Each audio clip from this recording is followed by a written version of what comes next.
Ici, Dame Déby ne sait pas ce qui l'attend, alors elle est venue. Je crois que vous êtes, alors qu'est-ce qui allait sortir de la bouche de Clara? Et elle s'installe et dit, oh Déby, êtes-vous allé chez moi? Oh mon Dieu les amis, donnez un like à cette vidéo et assurez-vous de vous abonner car quelque chose est sur le point de. Êtes-vous allé chez moi? Elle l'a regardé et a dit. Car elle était vraiment surprise que ce soit la toute première chose qu'elle allait lui demander. Elle ne savait pas qu'elle allait avoir accès à cette information si rapidement. Elle maintenant, tout d'abord, s'est calmée et a dit, en fait, à vrai dire, je suis allée chez vous et votre fille, cette fille insolente qui est la vôtre, celle qui ne sait pas contrôler sa bouche, celle qui ne sait pas contrôler ses actions, en fait, m'a giflé. Pouvez-vous imaginer cette fille irrespectueuse qui est la vôtre? Elle a dit, vraiment? Oui. Elle a dit, pouvez-vous imaginer qu'elle m'a insulté, et puis elle m'a finalement donné une gifle. C'est une fille inutile. Et puis avant qu'elle ne s'en rende compte, une gifle a atterri sur son visage par Clara. Elle était juste en train de raconter, ne sachant pas qu'une gifle allait venir et la gifle est venue non pas en une seule dimension, mais en 2 dimensions. Elle a dit, que faites-vous? Êtes-vous folle? Vous êtes allée chez moi pour quelle raison? Pourquoi êtes-vous allée chez moi? Et elle était comme, quoi? Est-ce un crime d'aller chez vous et de vérifier comment va votre fille? Et elle est comme, en effet, vérifier comment va ma fille. Genre, êtes-vous sérieuse? Nous savons tous que vous ne l'aimez pas. Comment pouvez-vous dire que vous êtes allé vérifier comment va ma fille? Non, non, non. Vous ne pouvez pas aller vérifier comment va ma fille parce que vous n'êtes pas en bons termes toutes les deux. Sauf pour quelqu'un qui est devenu un crime d'aller voir et de se soucier et de vérifier tout. Quoi? En effet? Concerné en effet. Vous êtes allé vérifier comment elle allait. Oh, et puis vous avez bien fait.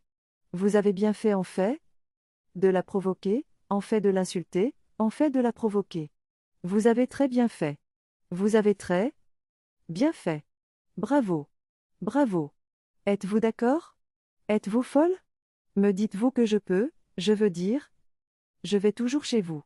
Pourquoi cette fois-ci est-elle étrange? Elle ne regarde pas. Que faites-vous dans ma maison? Je n'y habite plus. Et vous êtes là pour faire quoi? Quel est votre plan? Que faites-vous? Qu'allez-vous faire avec ma fille? Vous n'êtes pas allé là-bas pour vérifier comment elle allait. Vous y êtes allé avec une arrière-pensée parce que je n'y vis même plus. Que faites-vous là-bas? Et je dis, oui, vous avez abandonné la maison. Ce n'est plus votre maison. Alors pourquoi dites-vous maintenant que c'est votre maison?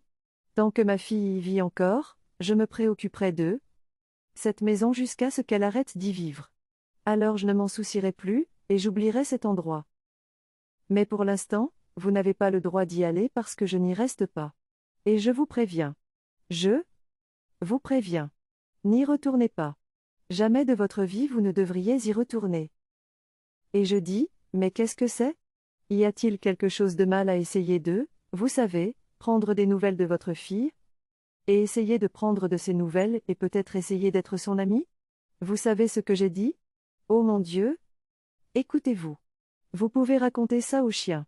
Vous pouvez raconter ça au chien. Vous avez dit que vous y étiez allé pour prendre de ses nouvelles ou vous y êtes allé pour la provoquer. Dites-moi. Vous savez ce que j'ai dit? Écoutez. C'est votre fille qui m'a attaqué en premier. C'est la première chose que votre fille m'a attaqué en premier et donc vous savez ce que j'ai dit? Oh absurde. Absurde. Que sa fille n'est pas un animal. Elle a dit que ma fille n'est pas un animal. Elle n'est pas non plus erratique. C'est vous qui l'avez provoquée. Elle ne sera pas juste impossible envers celle qui l'a provoquée, mettez votre doigt dans sa bouche et faites-lui faire ce qu'elle a fait. Non, non, non. N'essayez plus ça. Quel est même votre plan? Que essayez-vous de faire? Quel est votre plan? Que cherchez-vous à accomplir? Oh, si je découvre que vous avez quelque chose à voir avec ce qui se passe dans sa famille, oh, vous ne m'aimerez pas. Vous n'aimerez pas ce qui vous arrivera et vous n'aimerez pas ce que je vous ferai? Essayez, je vous préviens juste parce que là maintenant on dirait que vous avez un rôle dans ce qui se passe.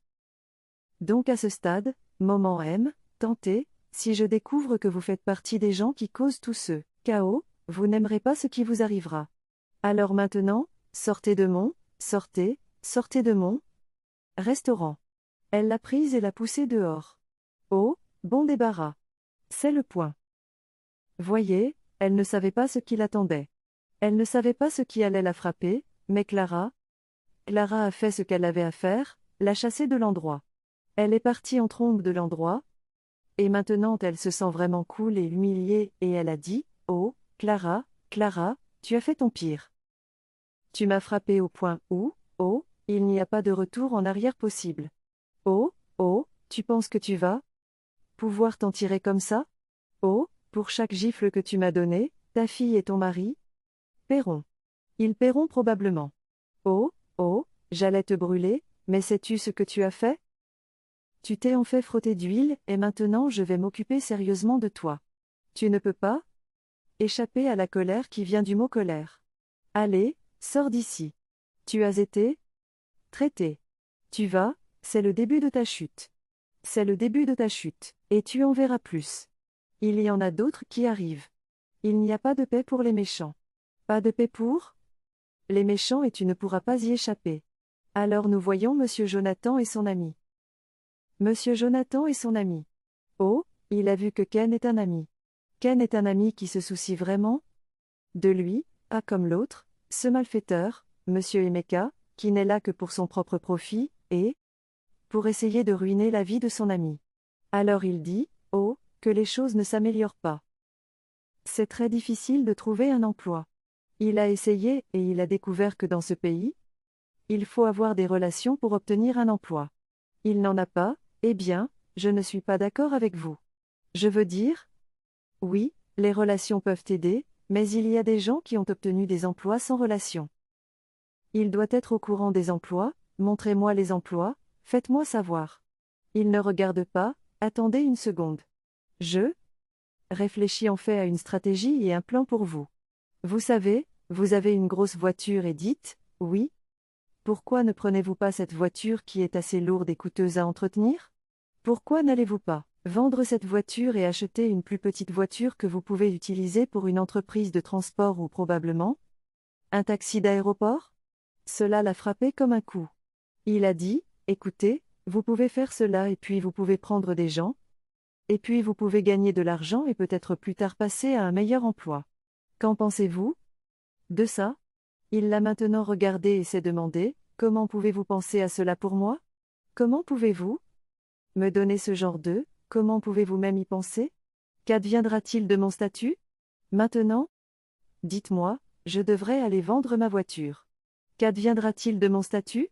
Dites-moi. Et vous l'avez dit? Si désinvolte comme si c'était si facile à dire, comment pourriez, oh, est-ce votre plan pour moi? Est-ce ce que vous prévoyez pour moi? Je vais maintenant commencer à être un chauffeur de taxi, un conducteur. Oh, je vois que vous n'avez même pas de bon plan pour moi. Je vois que vous ne me voulez pas du bien. Attendez une seconde. Ce gars vient de vous dire que vous avez un passif. Transformez votre passif en actif. Simple. Il regarde les règles économiques. Tout ce que vous avez en votre possession qui vous coûte de l'argent et qui ne vous rapporte pas d'argent est un passif. Votre voiture, la grosse voiture M. Big Joe, est un passif. Prenez cette voiture, allez la vendre, achetez quelque chose de plus petit et commencez maintenant à en faire une machine à sous. Qu'a dit Ken? Qu'il soit faux ici? Bien sûr, cela peut sembler un peu dégradant parce que maintenant il a dit, oh, vous voulez que les gens sachent, vous voulez que je commence à dire madame et monsieur aux gens. Savez-vous ce que j'ai fait dans ce quartier? Savez-vous comment on me désigne? Big Joe. Savez-vous le genre de choses, le genre d'argent que j'ai dépensé? Et puis vous voulez que les gens commencent à me manquer de respect? Il n'y a rien de mal à conduire une voiture et à la transformer en machine à faire de l'argent. C'est juste que vous avez trop de fierté. Ne vous inquiétez pas.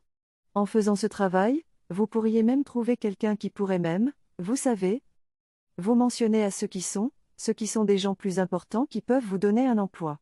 Pourquoi ne